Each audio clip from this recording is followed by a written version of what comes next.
What's good, y'all? So at the beginning of the year on opening night, I asked you guys for your NBA season predictions, and some of the stuff that y'all said was absolutely ridiculous. So we got Sean in the house today, and we're going to react to a few of them.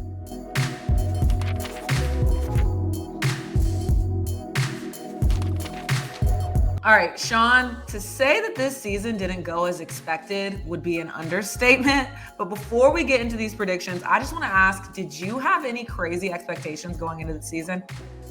I try not to have a lot of expectations going into any season, but when the Rockets drafted Jalen Green, I am, subtly a Rockets fan. I don't like to share that too often, given the amount of heartbreaks we've had. But when they got Jalen Green, part of me felt very optimistic, and I was like, wow, maybe we can, potentially make it to the play-in game or something. And clearly, that did not happen. We had the worst record in the league. So, expectations, I try not to do them with the NBA seasons. Yeah, I feel you. I'm from Atlanta, so we went to the Eastern Conference Finals last year, and this year, wow, I don't even want to get into it. So let's talk about some other teams. Yeah. Let's start with the West. Lakers in 4. Lakers winning it all. And then the Lakers getting knocked out first round. I included that one because based on how the Lakers are doing right now, that's almost a compliment. Yeah. So I included that with the other ones. It's funny. That's like the first good one we've seen, like a positive one that like is actually like almost like realistic. But Exactly. it's funny that the kind of hopes and optimism that Lakers fans felt heading into the season, I just think if you were a, kind of pragmatic basketball fan and saw the Russell Westbrook signing, you were like, this might not work out in the way that Lakers fans want it to work out. And, the result is as evident as it could be. Exactly. Like I what comes to mind for me was I remember LeBron tweeting, I think at the beginning of the season or right before the season, saying, sleep on my squad if you want to, talk about our age if you want to, but we're coming for you. Like that whole crazy tweet. And I'm like, poor LeBron. Now, this one might hurt you a little bit, but this one says Jalen Green, Rookie of the Year, and then Rockets 8 seed. Here's what I'll say is the Rookie of the Year statement is not that outlandish at the start of the season because he was the number 2 pick overall. People thought he was the number 1. And he talked all types of shit. He talked all types of shit, so you were hoping he was going to back it up. He had been injured and in and out of the roster, and so that was never in the cards. But in the last month of the season, he's been playing really, really well to the point where he might sneak his way into the all-rookie first team. I just think, and I worry that the people who DM'd you were actually my burners that I forgot that I DM'd you. Because that sounds like something I would say. Okay, Katie, I see you with the burners. Moving on to one that is just seems so ridiculous now. Dame to the 76ers. That sounds like a Sixer fan who had been drinking too much, maybe smoking too much, and was just like, yeah, if I say this, I think I'll speak it into existence. Like that was never in the cards. Like, yeah. And I know people were like, Ben to Portland is such a great thing, and that's a perfect fit. The Blazers are never going to get rid of Dame, and Dame's never going to want to leave the grind. All he talks about is, I just love the grind. I love the hustle. He's never going to leave that. So, I mean, Dame to any team is not going to happen. Dame loves an uphill battle. Like that's one thing I will say about him. He loves an uphill battle. Like when you're backing away from like the Stairmaster or like that hard shit in the gym, Dame is like, hell yeah. More. I live for this shit. This person said Ja Morant will be an all-star and the Grizzlies will be a top 6 seed. Congrats. Good for them. Really impressed. I will say they were probably like shooting at the stars, like to me at the time. But now watching the Grizzlies, I'm like, they are incredible. Like incredible. I'm actually shocked that like that person had the wherewithal to think that. And clearly they must be a Grizzlies fan because they, must have had so much hype leading into the season. But the Grizzlies are for real. And not only are they a top 6 seed, they're arguably one of the top 3 teams in the West and like are poised to make a really deep playoff run if all things go well for them. So shout out to that fan. One of the probably the smartest fan so far that we've brought up. Exactly, and probably the most positive thing we're gonna hear all day, so I just wanted to, like, include that the Grizzlies exceeded our expectations. So let's move on to the East Coast, which has been fucking wild all season, like, just so crazy. This top one says, "Boston wins the NBA Finals." Now, I feel like Boston fans say this every year. Boston fans are the most prideful, and Celtics fans think their team's gonna win it every single year. So, I don't see this as like a hot take from the Celtics perspective, and their team had been really, really good, and I think in line to probably potentially make it out of the East because they were playing so well. Yeah, this is the perfect time for me to address that I was a Celtics hater at the beginning of the year. I said that they needed to break open the Yeah, duo of Jaylen Brown and Jason Tatum. But I mean, looking at how it went, like going from a 12 seed to a number 1 seed was like pretty incredible. So good for them. Do I think you're winning the finals? Hell no. hell no. But yeah, but hey, like you said, Celtics fans a little cocky. Now this But next one, I can't wait for you to read this next one.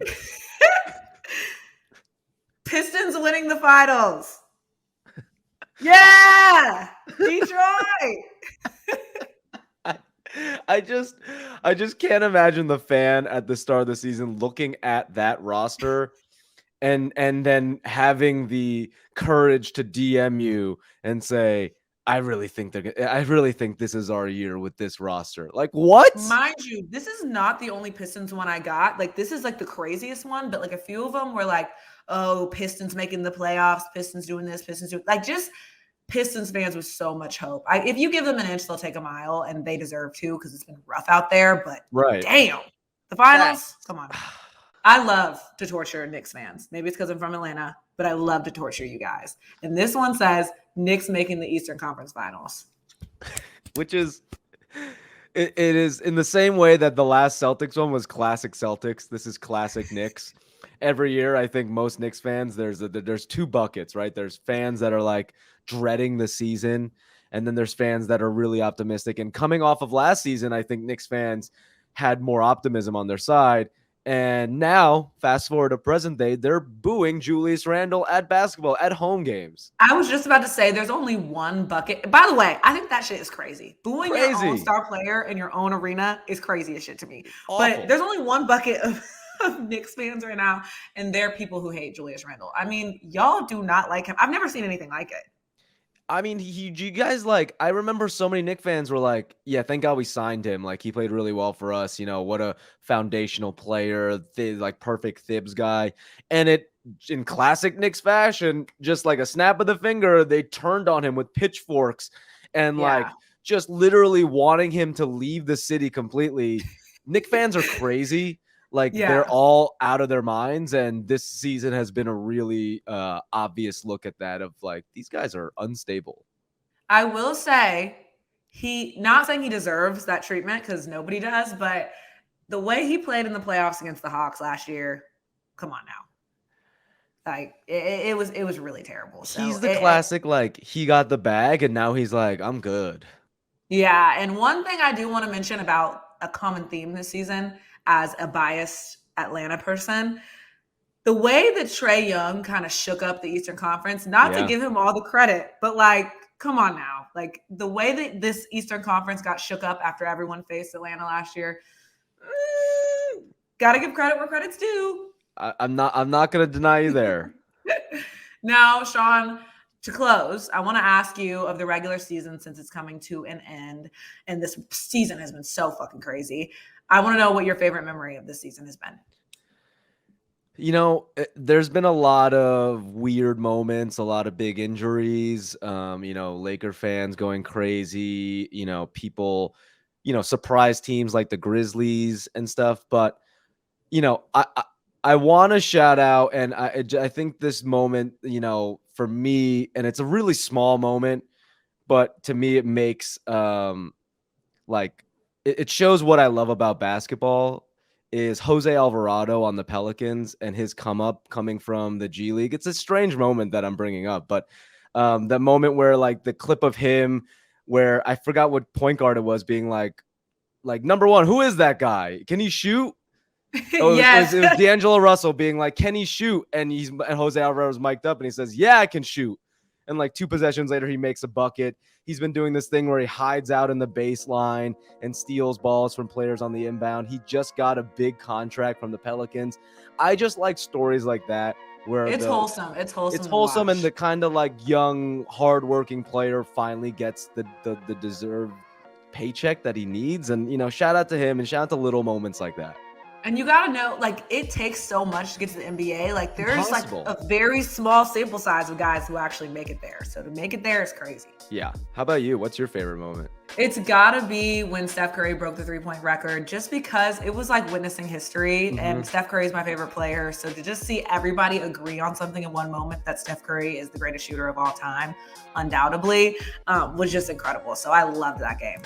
And it was nice seeing the NBA community come out. Like Ray Allen and Reggie Miller were both there that night. And I think the league kind of stopped in their tracks to give Steph his praise and his flowers. So I'm with you. That was a really, really great moment. Yeah, I love when all, like, because in the NBA community can be a little chippy sometimes, but like, when we all agree on something, it's like kind of beautiful. So yeah, it's I rare. enjoyed that. I love when it happens. But going into the playoffs, any predictions, any crazy takes? Anything you got to say about the playoffs? No, I think it's gonna be a bit more chalk than people want to admit. I'd personally love to see another Suns Bucks finals. I thought that was one of the best finals in terms of on-court play that we've seen in a really long time, and they're the 2 best teams right now. So I'd like to see both of them try to make it again. And for once, I'd love to see Chris Paul get a ring. That's my one prediction. If Chris Paul gets a ring, it would make me feel really good about the way this season turned out, because no one deserves it more than that guy. I 100% agree, and the Suns are incredible. But I will say about just the playoffs in general, I think these are going to be some of the best playoffs we've ever seen. Just Agreed. because I have no fucking idea what's going to happen. Like, people ask me all the time, and I'm like, I don't know. I have no answers for you. Anything can happen. So I think that it's going to be so entertaining because it's so up in the air. So I'm so excited. And I think we're both in agreement. We're the type of NBA fans who love chaos. So the more chaos, the better. Exactly. And our teams suck. So whoever wins has nothing to do with us. Got it. All right. Thanks, Sean, for joining me to recap this wild NBA season. If you enjoyed this episode, be sure to like and subscribe to the Buckets YouTube channel and tune in with us next week. Bye.